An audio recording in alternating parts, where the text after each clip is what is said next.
नमस्कार विद्यार्थियों। आज की कक्षा में हम हिंदी के बसंत भाग 2 के चैप्टर 11 नाम है रहीम के दोहे के प्रश्नोत्तर करेंगे। कल की कक्षा में रहीम द्वारा लिखे हुए दोहे, उनका प्रसंग, सरलार्थ व भाव पढ़ लिए थे। आइए अब प्रश्नोत्तर देखते हैं। प्रश्न है, रहीम ने कवार के मास में गरजने वाले बादलों की तुलना ऐसे निर्धन व्यक्तियों से क्यों की है जो पहले कभी धनी थे और बीती बातों को बताकर दूसरों को प्रभावित करना चाहते हैं। दोहे के आधार पर आप सावन के बरसने और गरजने वाले बादलों के विषय में क्या कहना चाहेंगे? उत्तर, रहीम ने आश्विन अर्थात कवार माह है के महीने में आसमान में छाने वाले बादलों की तुलना निर्धन हो गए धनी व्यक्तियों से इसलिए की है क्योंकि दोनों गरज कर रह जाते हैं, कुछ नहीं कर पाते। बादल बरस नहीं पाते, निर्धन व्यक्ति का धन लौट कर नहीं आता। जो अपने बीते हुए सुखी दिनों की बात करते रहते हैं, उनकी बातें बेकार और वर्तमान परिस्थितियों में अर्थहीन होती है। दोहे के आधार पर सावन के बरसने वाले बादल धनी तथा कवार अर्थात आश्विन के गरजने वाले बादल निर्धन कहे जा सकते हैं। अगला प्रश्न है, नीचे दिए उदाहरण पढ़िए। क है बनत बहुत बहुरीत, ख है जाल परे जल जात बही। उपर्युक्त उदाहरणों की पहली पंक्ति में बै का प्रयोग कई बार हुआ है, यानी कि बनत, बहुत और बहु। यहाँ पर बै की आवृत्ति है वो बार बार हुई है और दूसरी में जाल परे जल जात बही, यानी कि जय का प्रयोग है वो बार बार हुआ है। इस प्रकार बार बार एक ध्वनि के आने से भाषा की सुंदरता बढ़ जाती है। वाक्य रचना की इस विशेषता के अन्य उदाहरण खोजकर लिखिए। आंसर देखिए। नंबर 1, चारु चंद्र की चंचल किरणें। यहाँ पर च वर्ण की आवृत्ति है वो बार बार हुई है। चारु, चंद्र और चंचल तीनों में च है वो आया है, तो इस च वर्ण की आवृत्ति है वो बार बार हुई है। नंबर 2, रघुपति राघव राजा राम। यहाँ रै वर्ण की आवृत्ति बार बार हुई है। तीसरा, विमल पाणी ने वीणा ली। यहाँ वै वर्ण की आवृत्ति बार बार हुई है। चौथा, मुदित महीपति मंदिर आए। यहाँ मैं वर्ण की आवृत्ति है वो बार बार हुई है। पांचवा, तरनी तनुजा तट तमाल तरुवर बहु छाए। यहाँ तय वर्ण की आवृत्ति बार बार हुई है।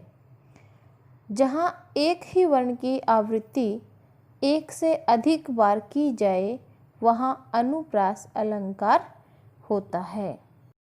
अगला प्रश्न है, जीवन में मित्रों की अधिकता कब बढ़ जाती है, यानी कि किस समय जीवन के अंदर है वो मित्र अधिक हो जाते हैं या अधिक होते हैं? उत्तर, जब जीवन में काफ़ी धन दौलत मान सम्मान बढ़ जाता है तो मित्रों और शुभचिंतकों की संख्या बढ़ जाती है। यानी कि जब जीवन में हमारे पास काफ़ी धन दौलत या मान सम्मान बढ़ जाता है तो इसके साथ साथ हमारे मित्र भी बढ़ जाते हैं।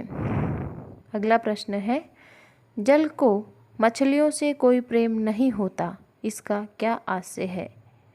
उत्तर, जल को मछलियों से कोई प्रेम नहीं होता, इसका यह प्रमाण है कि मछलियों के जाल में फंसते ही जल उन्हें अकेला छोड़कर आगे बह जाता है।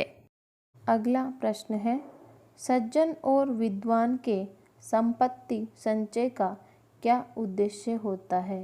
यानी कि प्रश्न में पूछा गया है कि सज्जन और विद्वान जो व्यक्ति होते हैं वो संपत्ति को संचय यानी इकट्ठा करके क्यों रखते हैं, उनका उद्देश्य क्या होता है? उत्तर, सज्जन और विद्वान संपत्ति का अर्जन यानी इकट्ठा दूसरों की भलाई के लिए करते हैं। उनका धन हमेशा दूसरों की भलाई में खर्च होता है। आगे प्रश्न है, रहीम ने कवार मास के बादलों को कैसा बताया है? कवार यानी आश्विन, तो रहीम के दोहे में कवार यानी आश्विन माह के जो बादल हैं वो कैसे बताए गए हैं? उत्तर, रहीम ने कवार महीने के बादलों को थोथा यानी कि बेकार गरजने वाला बताया है। अगला प्रश्न है, रहीम के दोहों से हमें क्या सीख मिलती है? यानी कि रहीम जी द्वारा लिखे हुए दोहों से हमें क्या शिक्षा मिलती है? उत्तर, रहीम के दोहों से हमें सीख मिलती है कि हमें अपने मित्र का सुख दुख में बराबर साथ देना चाहिए। हमारे मन में परोपकार की भावना होनी चाहिए। जिस प्रकार प्रकृति हमारे लिए सदैव परोपकार करती है, उसी प्रकार हमें दूसरों की मदद करनी चाहिए। रहीम वृक्ष और सरोवर की तरह संचित धन को जन कल्याण में खर्च करने की सीख देते हैं। अंतिम दोहे में रहीम हमें सीख देने का प्रयास करते हैं कि धरती की तरह जीवन में सुख दुख को समान रूप से सहन करने की शक्ति रखनी चाहिए। अगला प्रश्न है, हमें वृक्ष और सरोवर से क्या शिक्षा ग्रहण करनी चाहिए? यानी कि वृक्ष और सरोवर से हमें किस प्रकार की शिक्षा को ग्रहण करना चाहिए? उत्तर, हमें वृक्ष और सरोवर से परोपकार करने की शिक्षा ग्रहण करनी चाहिए। वृक्ष और सरोवर निस्वार्थ भाव से दूसरों की भलाई करते हैं। उसी प्रकार हमें दूसरों की भलाई निस्वार्थ भाव से करना चाहिए। अगला प्रश्न है, पाठ में दिए गए दोहों की कोई पंक्ति कथन है और कोई कथन को प्रमाणित करने वाला उदाहरण। इन दोनों प्रकार की पंक्तियों को पहचान कर अलग अलग लिखिए।